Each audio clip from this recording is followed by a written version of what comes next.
नमस्कार, प्रियंकाज किचनमध्ये तुम्हा सर्वांचं स्वागत आहे। आज मी तुम्हाला तांदळाच्या पिठाचे पापड करून दाखवणार आहे। या उन्हाळ्यामध्ये तुम्ही अशा प्रकारचे पापड घरच्या घरी करून पहा। तर व्हिडिओ शेवटपर्यंत नक्की पहा।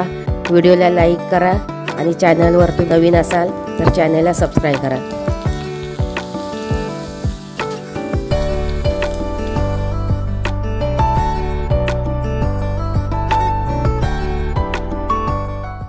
आज मी तुम्हाला तांदळाच्या पिठाचे एकदम साध्या आणि सोप्या पद्धतीमध्ये पापड कसे बनवायचे हे दाखवणार आहे। तर इथं मी 2 वाटी तांदळाचं पीठ घेतलेलं आहे। 1 चमचा मी जिरं घेतलेलं आहे, चवीनुसार इथं मीठ घेतलेलं आहे आणि 2 चिमूटभर मी पापडखार घेतलेला आहे। प्रथम मी पाणी गरम करत ठेवते। तर इथं टोपामध्ये मी 3 वाटी पाणी ओतून घेते आहे आणि ही 3री वाटी आहे। पाण्याला चांगला उकळा काढून घ्यायचा। पाण्यामध्ये मी मीठ टाकून घेते आणि पापडखार सुद्धा टाकून घेते आणि एक चमचा जिरं घेतलेले आहे ते सुद्धा टाकून घेते। पाण्याला चांगला खळखळून उकळा आला पाहिजे। हे पीठ मी एका परातीमध्ये ओतून घेते। पाण्याला एकदम खळखळून उकळा आलेला आहे। आता मी गॅस बंद करते आणि हे पाणी मी ह्या पिठामध्ये ओतून घेते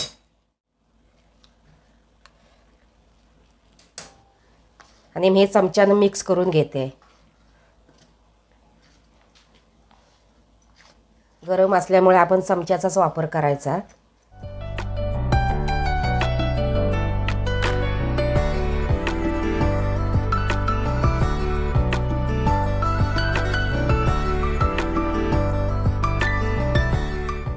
पाणी मी या पिठामध्ये ओतून घेतलेले आहे आणि पीठ सुद्धा हे मिक्स करून झालेले आहे।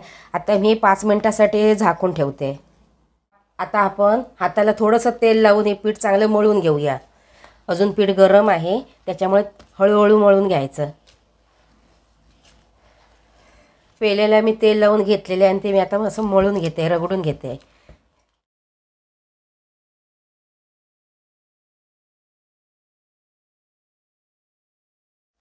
पीठ आता चांगलं मळून झालेलं आहे। आता मी पिठाचे असे गोळे करून घेते। असे गोळे लांबट करू शकता किंवा असे गोल सुद्धा करू शकता आणि ते एका मी कॉटनच्या कापडावर ठेवून घेते। पिठाचे मी गोळे करून घेतलेले आहेत आणि ते एका कॉटनच्या कापडावर ठेवून घेतलेले। आता हे गोळे मी असे पूर्ण बांधून घेते आणि हे पिठाचे गोळे मी स्टीलच्या डब्यामध्ये ठेवून घेते आणि हा डबा मी कुकरमध्ये ठेवून घेणार। कुकरमध्ये मी थोडंसं पाणी ठेवून घेतलेलं आहे। कुकरला झाकण लावून मी 3 शिट्या कुकरला करून घेणार आहे, म्हणजे पीठ चांगलं एकदम शिजलं जाणार आणि आपले पापड हे फाटणार नाही का तुटणार नाही। मळलेलं पीठ मी पुन्हा एकदा 3 शिट्या करून चांगलं शिजवून घेतलेलं आहे। बघा, चांगलं वाफवून घेतलेलं आहे। आता ते मी बाहेर काढते।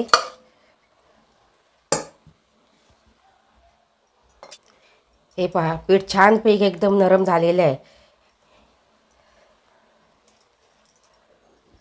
आणि हे पीठ मी पुन्हा एकदा हाताला थोडंसं तेल लावून मी पुन्हा एकदा मळून घेते। गरम आहे खूप त्याच्यामुळे सहन होत नाही हाताला, जास्त मळण्याची काही गरज नाही।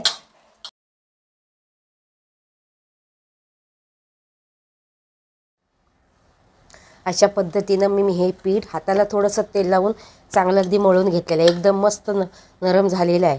आता याच्यामधला एक गोळा मी बाजूला करून ठेवते आणि हा गोळा मी बाजूला करून घेते आणि हे सर्व पीठ मी पुन्हा एकदा प्लास्टिकच्या पिशवीमध्ये बंद करून ठेवते, जेणेकरून हे थंड होणार नाही। हे जर पीठ थंड झालं तर आपल्याला पापड लाटता येणार नाही, ते कडक होणार पीठ। आता या गोळ्याची मी एक लाटी बनवून घेते।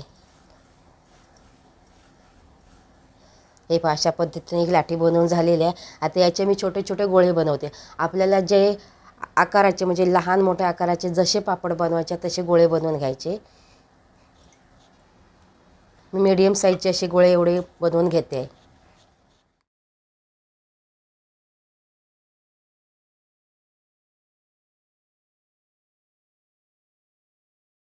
छानपैकी गोळे एकदम एकाच साईजचे झालेले आहेत। आता मी हे पापड लाटायच्या मशीनवर लाटून घेते आणि पापड लाटायची मशीन आहे त्याच्यावर हा पॉलीपेपर मी ठेवून घेते आणि याला थोडंसं अगदी 1 बोटच तेल लावून घेते आणि त्याच्यावर मी हा गोळा ठेवून घेते आणि याच्यावर पुन्हा एकदा मी हा पॉलीपेपर ठेवून घेते आणि हे असं एक झाकण वरचं ठेवून द्यायचं आणि हे असं दाबून घ्यायचं.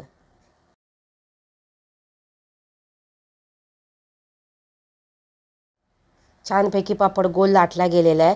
आता आपण हाताने थोडासा असा प्रेस करून घेऊया, म्हणजे अजूनही तो पातळ होणार.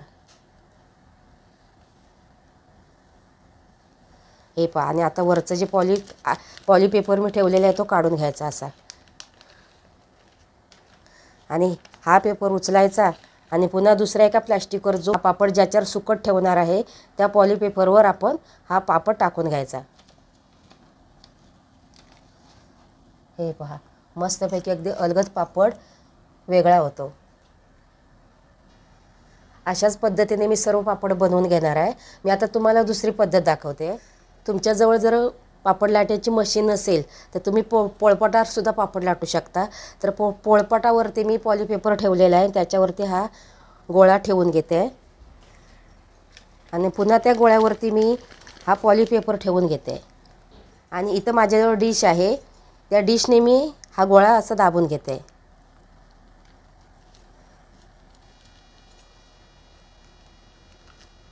हे पहा, अशा पद्धतीनं गोल एकदम पापड लाटला जातो. आता पुन्हा आपण ह्याला थोडासा आकार मोठा देऊया.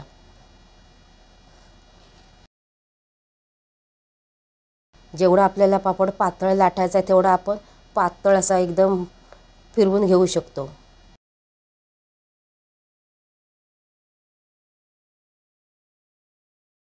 तुम्हाला जी पद्धत आवडेल त्या पद्धतीने तुम्ही पापड लाटू शकता.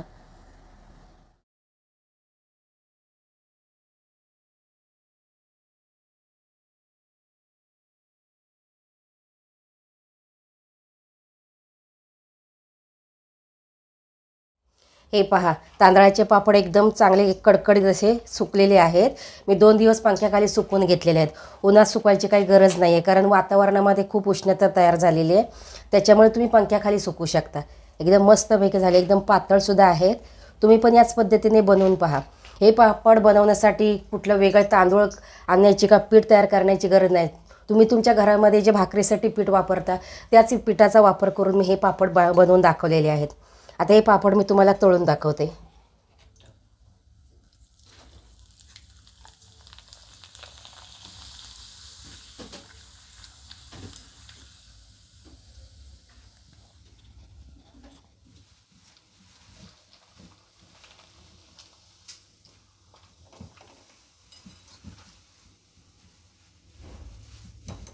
हे पहा, दुप्पट तिप्पट पापड फुललेला आहे. हा मी बनवलेला पापड, हा तळलेला पापड बघा किती फुललेला आहे तो. अशाच पद्धतीने तुम्ही पण बनवून पहा. चवीला अतिशय चांगले लागतात. चविष्ट असे पापड तयार झालेले आहेत. तुम्हाला मी आता तोडूनसुद्धा दाखवते. हे पहा, एकदम कुरकुरीत असे पापड तयार झालेले आहेत. मस्तपैकी एकदम छान झालेले आहेत. तांदळाचे पापड खायला तयार आहेत. मी तुम्हाला छानपैकी एकदम सोपी आणि साधी पद्धत दाखवलेली आहे. तुम्ही पण याच पद्धतीने बनवून पहा. आणि मी बनवलेली तांदळाच्या पापडाची रेसिपी तुम्हाला कशी वाटली हे तुम्ही मला कमेंट बॉक्समध्ये सांगा. माझ्या व्हिडिओला लाईक करा आणि चॅनलला सबस्क्राईब करा.